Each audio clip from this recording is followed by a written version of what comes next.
Thanks very much, and I appreciate everyone making time at the end of what's been a really busy and fascinating day.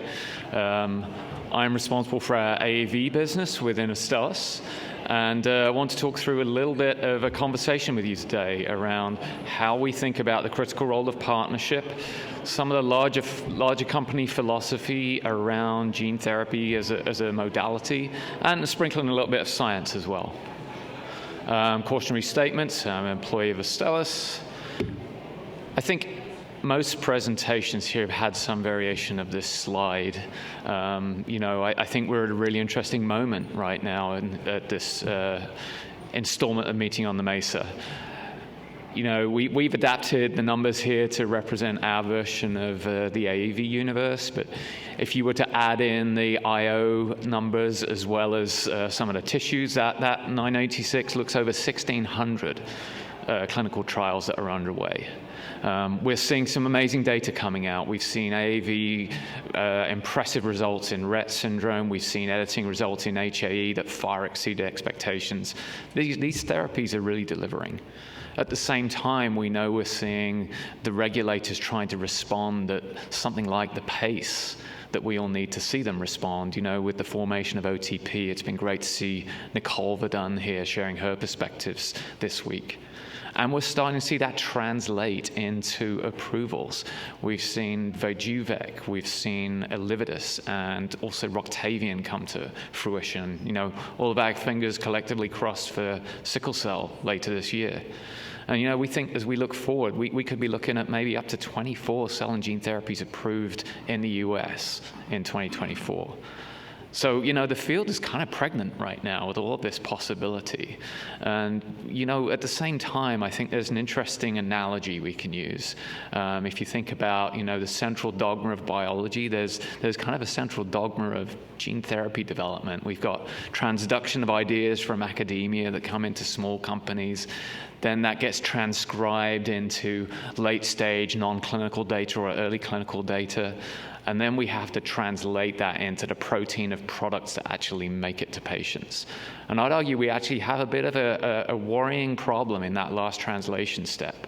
And I think that really informs a lot of what we're thinking about within Astellas as we want to plan out how we grow our gene therapy business. So our mission is really discovering, developing, and delivering breakthrough gene therapies. And we're really focused on that life-changing value for patients that don't have options. Briefly, my title might seem a little mysterious. What's the focus area lead? Astellas, instead of following a more traditional therapeutic area approach, we have a focus area approach that's really based on using the 3 points on the left-hand part of the slide to inform how we make investment choices and prioritize our resources. That's a combination of a biology where there's clear understanding of how that biology informs a disease state, a particular modality. So I'm here talking about and focused on the AAV programs that we have today. And then diseases where those two things together can come and impact a disease with a high unmet need. And so as you can see, grayed out, we actually have 5 different areas. I'm responsible for genetic regulation. That's what we'll be focusing on today. So what we're trying to do within Astellas is to really build out what we consider to be an end-to-end powerhouse in gene therapy. We're very focused on making sure we can build out our discovery, development, manufacturing, and our commercial capabilities. And I think it's important to say that isn't meant to be exclusive. This isn't meant to be a closed shop. The theme of partnering is going to be recurring again and again, especially if you think about how we realize that vision. It's not going to be done on our own. I think it's important to acknowledge, probably the biggest step function we had in Astellas was the acquisition of Audentes when I came into the organization. But Astellas Gene Therapies, that was formed in 21, is far more than just Audentes with a new label hung over the door. We're actually over twice the size of the legacy Audentes organization now, really building on these 3 areas in medical and development, research, technical operations, and commercial. I think it's important to probably bring out a little bit more of the background on how we think about manufacturing. We have been successful in building out our own infrastructure right now. We have research facilities in AAV combining work that's gone on in Tsukuba in Japan, actually where the original Astellas AAV research was done in the early 2010s, as well as an increased investment in South San Francisco, where we're building a new research hub. Importantly, in Sanford, North Carolina, last year, we opened up our own 135,000 square foot GMP AAV facility. It's designed in a very modular way, so we've built that out to provide all of the capacity we need for our current pipeline, but we can expand that at will as and when we need. So we've tried to manage that capacity problem that seems to be an issue across the industry. You either have too little or too much. We're trying to aim for just right. We consider those to be state-of-the-art facilities. It's a really wonderful place. If any of you happen to be in the North Carolina area, we love to host visitors there. We've really staffed it up with some exceptional people. We've got over 100 people full-time in Sanford. And importantly, we've spent a lot of time and effort in the last 1 to 2 years working on our next-gen AAV process. There's not a lot we can say in specifics just yet, but the early data we're seeing is incredibly encouraging. We're seeing increased productivity in the 50 to 2,000 liter scale. We're getting higher quality AAV products than traditional methods with very low levels of empty capsids without the need for ultracentrifugation. We're now seeing this applied across over 100 different constructs in different serotypes of AAVs. And maybe importantly, we're really seeing the potential dramatic reductions in cost of goods, which, as we talk about, is going to be one of the key gateways we think is needed to apply this technology to much broader, more common diseases. So as you think about the portfolio of gene therapies and where we want to go from where we are today to where we think we can be in the future, my Astellas colleagues will probably wince a little bit. I often use the Wayne Gretzky analogy of saying it's all about skating to where the puck is going to be. Except in the case of AAV, there's probably about 5 or 6 different pucks. You have a regulatory puck, where are the agencies going to be? You have a manufacturing puck. Can you make enough? Are the doses low enough? You've got a safety puck, you've got a payer puck. We all know it's very complicated. And I think what we realize is it takes some sense of a vision of where are we today, where will we be in a year's time, where might we be in 5 to 10 years' time. So we've heard a lot of companies, we're not unique in thinking about rare, ultra rare versus medium rare to more common disease, but for us it's an and, it's not really an or. We see incredible importance in short-term value and focusing on the rare and ultra-rare populations. That's where our first commercial launches will be. We think it's also important to see through, to bridge that translational gap I mentioned early on. And the lessons learned from bringing AAV products to market, I think, will be invaluable and really stand as a platform for when we are bringing the more common diseases through in the years to come. A brief snapshot of our pipeline today, and this is our disclosed pipeline. Suffice to say, there's more below the waterline that we won't be talking about today. But we really have three key lead programs here. There's AT132 in X-linked myotubular myopathy. That's in a pivotal study where we're currently still resolving a clinical hold. We have AT845 that's actively recruiting in Pompe disease for a GAA enzyme replacement, and we're poised to file an IND for 2016 in Friedreich's ataxia. I won't go through all of the programs here, but you'll start to see a few names other than Astellas on this list. We're very passionate about partnering. As you will have noticed, we did a really interesting deal with Kate Therapeutics recently on a novel capsid that can be applied to X-linked myotubular myopathy. We have an option agreement in place with Taysha Gene Therapies around their Rett syndrome program.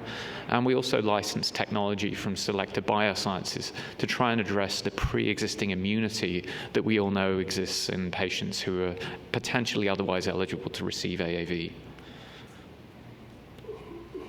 So I want to talk a little bit about Pompe, because I think that Pompe disease is a good example of, how we think about that translation gap, how we're going to make the protein of, marketed products. And we're in a clinical phase right now, and it's really a very conceptually simple proposition.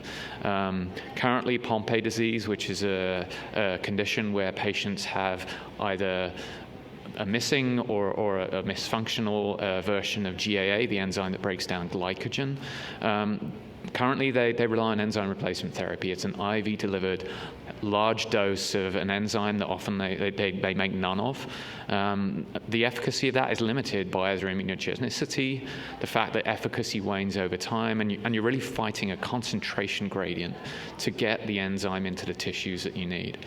So we're instead taking the approach of leveraging AAV8 to deliver the genetic information right into the muscle cells where we can make the GAA in situ. So we can take the pressure off the need to take intravenous ERT. Earlier this year, we reported out the very preliminary first 4 patients' worth of data we had in Fortis. So this is lowest and the second dose of 3 E13 and 6E13 vector genomes per kg.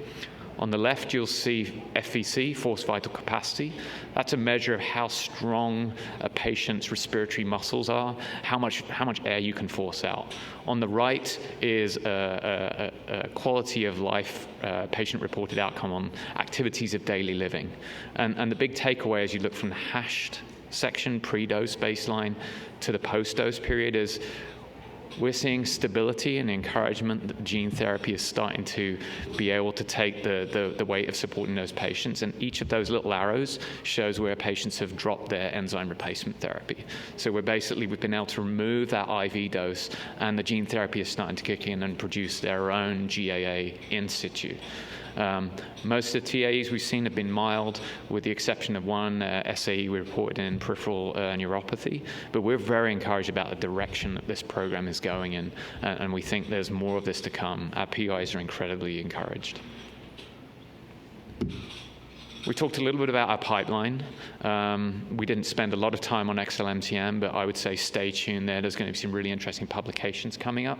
Firstly, on our Aspiro study with a deep dive on what we've learned so far. We just published some transcriptome analysis of the patients that have received the AT132 gene therapy in that study. Talk a little bit about partnering in a moment, and I want to touch upon the importance of our operating model. We've recently, across the entire organization, reconfigured how we run R&D across each of those 5 focus areas I showed on the slide. That means that instead of running through a matrix or a TA head where you have to go and ask nicely, influence budget holders to try and make sure that things line up in a way that helps you get the work done. Now we have leadership teams, we have budget accountability. It rolls right up into those focus areas. And we think that's over time going to accrue to a real operational advantage for us, and hopefully allows us to create some of the agility we all crave. Coming back to our timeline, if you think about where we started off, we talked about the inflection point and the acquisition of Audentes. After we formed AGT, Astellas Gene Therapies, we think we've had a really nice track record of making very intentional partnering deals with companies like Dino, with 4D Molecular in ophthalmology, and with Kate in XLMTM. We've found ways to really target next generation platform capabilities that we think will take our capabilities to the next level. And then with the relationship with Selecta and the options with Taysha, we've been able to make strategic build out for our pipeline. And I think the important point is that arrow isn't done. We're still looking to make deals as we move forward. So we're looking for how do we fill these 3 things? We want to find areas where we can work with other companies to help with our pipeline fit. As we build our capabilities, we want to make sure our pipeline grows at the same time. Importantly, we want to find capability fit. It's not one company. We are not an island. We know that there are companies who do things far better than we do, and hopefully the reverse is true, and that all of that infrastructure spend will help partners leverage the investments we've made. And probably most important of all is cultural fit. We want to do business with people we want to do business with. I think that you can't underestimate that it's not just about the financials or the technology. It's really about philosophical alignment and a strong desire to make sure that we can deliver the benefits of these amazing therapies to the patients who need them. And, I'll close out with a picture of Emmy here, who's a patient with XLMTM. As a reminder here that this is all in the service of patients like Emmy, that we want to make sure we can really deliver, we can fill that translational gap, get products through to patients with, life-changing value, who really, are relying on all of us collectively in this room to make a difference. And with that, thank you.